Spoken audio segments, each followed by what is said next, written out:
शनिवार व्रत कथा। पूजा विधि। इस दिन शनिदेव की पूजा होती है। काला तिल, काला वस्त्र, तेल, उड़द शनिदेव को अति प्रिय है, इसलिए इनके द्वारा शनिदेव की पूजा की जाती है। शनि स्तोत्र का पाठ भी विशेष लाभदायक सिद्ध होता है। शनिवार व्रत की कथा। एक समय सूर्य, चंद्रमा, मंगल, बुध, बृहस्पति, शुक्र, शनि, राहु और केतु इन सब ग्रहों में आपस में विवाद हो गया कि हम में सबसे बड़ा कौन है। सब अपने आप को बड़ा कहते थे। जब आपस में कोई निश्चय ना हो सका तो सब आपस में झगड़ते हुए देवराज इंद्र के पास गए और कहने लगे कि आप सब देवताओं के राजा हैं, इसलिए आप हमारा न्याय करके बतलाएं कि हम 9 ग्रहों में सबसे बड़ा ग्रह कौन सा है। देवराज इंद्र देवताओं का प्रश्न सुनकर घबरा गए और कहने लगे कि मुझ में ये सामर्थ्य नहीं है कि मैं किसी को बड़ा या छोटा बतला सकूं। मैं अपने मुख से कुछ नहीं कह सकता। हाँ, एक उपाय हो सकता है। इस समय पृथ्वी पर राजा विक्रमादित्य दूसरों के दुखों का निवारण करने वाले हैं, इसलिए आप सब मिलकर उन्हीं के पास जाएं, वही आपको विवाद का निवारण करेंगे। सभी ग्रह देवता देवलोक से चलकर भूलोक में जाकर राजा विक्रमादित्य की सभा में उपस्थित हुए और अपना प्रश्न राजा के सामने रखा। राजा विक्रमादित्य ग्रहों की बात सुनकर गहरी चिंता में पड़ गए कि मैं अपने मुख से किसको बड़ा और किसको छोटा बतलाऊंगा।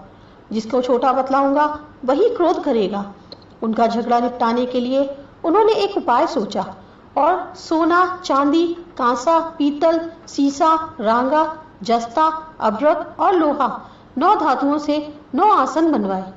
सब आसनों को क्रम से जैसा सोना सबसे पहले और लोहा सबसे पीछे बिछाया गया। इसके पश्चात राजा ने सब ग्रहों से कहा कि आप सब अपना अपना आसन ग्रहण करें। जिसका आसन सबसे आगे है वह सबसे बड़ा और जिसका सबसे पीछे है वह सबसे छोटा जानिए। क्योंकि लोहा सबसे पीछे था और वह शनिदेव का शासन था, इसलिए शनिदेव ने समझ लिया कि राजा ने मुझको सबसे छोटा बना दिया है। इस निर्णय पर शनिदेव को बहुत क्रोध आया। उन्होंने कहा कि राजा, तू मुझे नहीं जानता।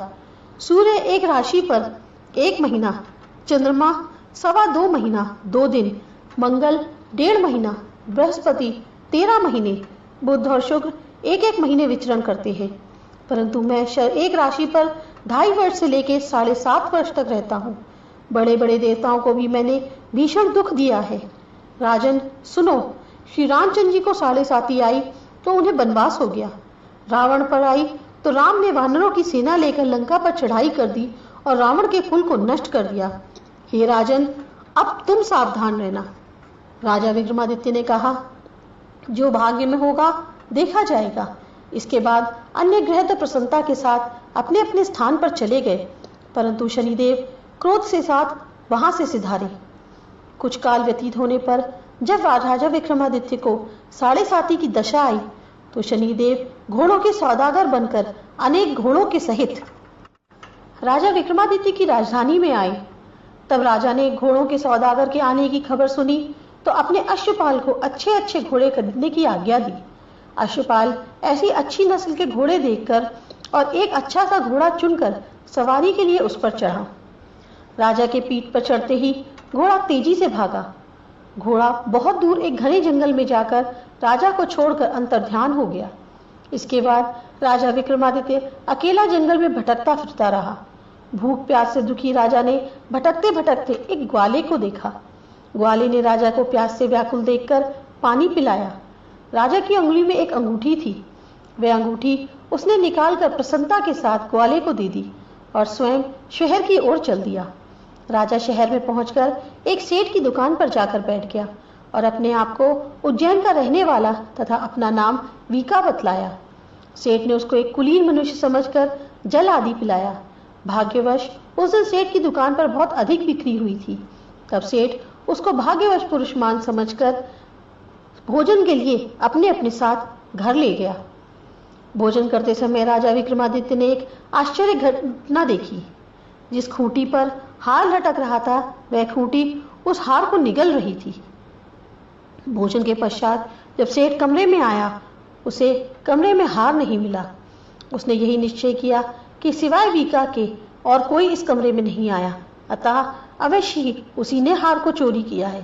परंतु वीका ने हार लेने से इनकार कर दिया। इस पर 5-7 आदमी उसको पकड़कर नगर कोतवाल के पास ले गए।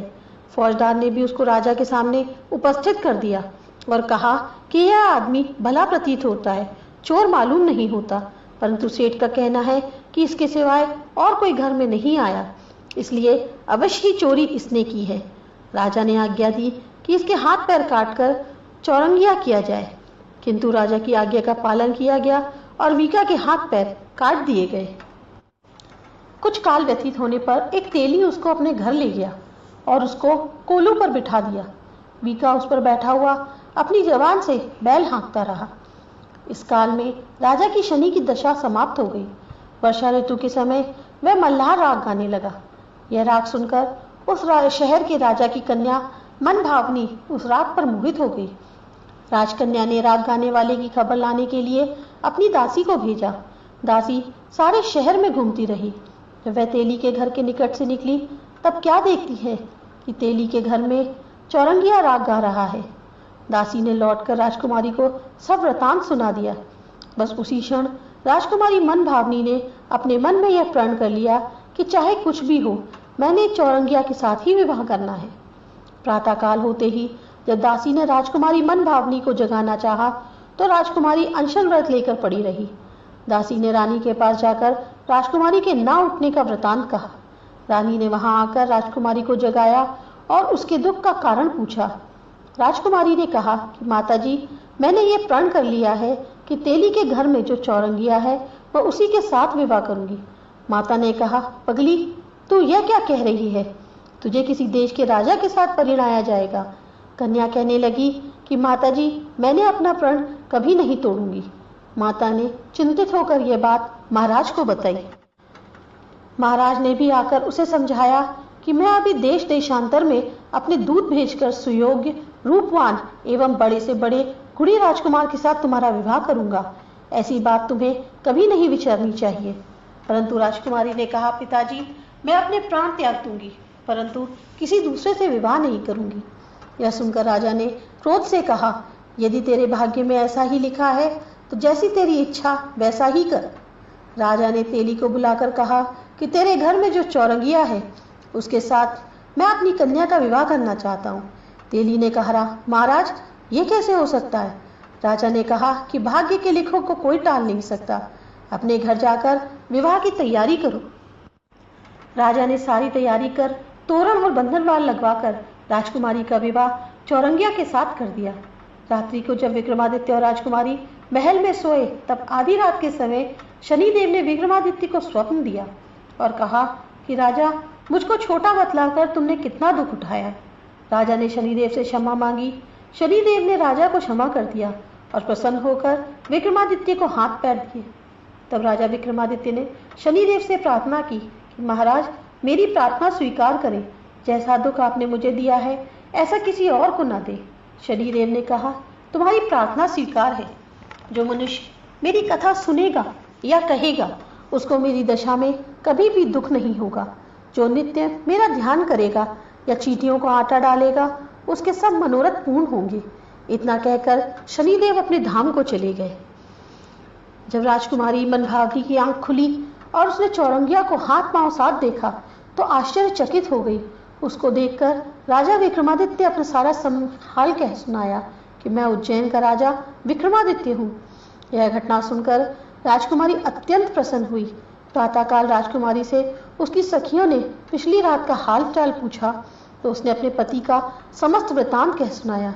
तब सबने प्रसन्नता प्रकट की और कहा कि ईश्वर ने आपकी मनोकामना पूर्ण कर दी। जब उस सेठ ने यह घटना सुनी तो वह राजा विक्रमादित्य के पास आया और उनके पैरों पर गिरकर क्षमा मांगने लगा कि आपने मेरे चोरी का झूठा दोष लगाया। आप जो चाहें मुझे दंड दे दें। राजा ने कहा, मुझ पर शनिदेव का कोप था, इसी कारण यह सब दुख मुझको प्राप्त हुए। इसमें तुम्हारा कोई दोष नहीं है। तुम अपने घर जाकर अपना कार्य करो, तुम्हारा कोई अपराध नहीं है। सेठ बोला, महाराज, मुझे तभी शांति मिलेगी जब आप मेरे घर चलकर प्रीतिपूर्वक भोजन करेंगे। राजा ने कहा, जैसी आपकी इच्छा हो, वैसा ही करे। सेठ ने अपने घर जाकर अनेक प्रकार के सुंदर व्यंजन बनवाए और राजा विक्रमादित्य को प्रीति भोज दिया। जिस समय राजा भोजन कर रहे थे, एक आश्चर्यजनक घटना घटती देखी सबको दिखाई दी। जो खूंटी पहले हार निगल गई थी, अब वह हार उगल रही थी। जब भोजन समाप्त हो गया तो सेठ ने हाथ जोड़कर बहुत सी मोहरें राजा को भेंट की और कहा, मेरे श्री गौरी नामक एक कन्या है, आप उसका पानी ग्रहण करें। राजा विक्रमादित्य ने उसकी प्रार्थना स्वीकार कर ली। तब सेठ ने अपनी कन्या का विवाह राजा के साथ कर दिया और बहुत सा दान दहेज आदि दिया। कुछ दिनों तक उस राज्य में निवास करने के पश्चात राजा विक्रमादित्य ने अपने ससुर राजा से कहा कि अब मेरी उज्जैन जाने की इच्छा है। कुछ दिन बाद विदा लेकर राजकुमारी मन भावनी सेठ की कन्या तथा दोनों जगह से मिला दहेज में प्राप्त अनेक दास दासी, रथ और पालकियों सहित राजा विक्रमादित्य उज्जैन की तरफ चले। जब वे शहर के निकट पहुंचे और पूर्ववासियों ने राजा के आने का संवाद सुना तो उज्जैन की समस्त प्रजा अगवानी के लिए आई। प्रसन्नता से राजा अपने महल में पधारे। सारे नगर में भारी उत्सव मनाया गया और रात्रि को दीपमाला की गई। दूसरे दिन राजा ने अपने पूरे राज्य में यह घोषणा करवाई कि शनि देवता सर्व ग्रहों में सब सर्वोपरि हैं। मैंने इनको छोटा बतलाया, इसी से मुझको यह दुख प्राप्त हुआ। इस प्रकार सारे राज्य में सदा शनिदेव की पूजा और कथा होने लगी। राजा और प्रजा अनेक प्रकार के सुख भोगती रही।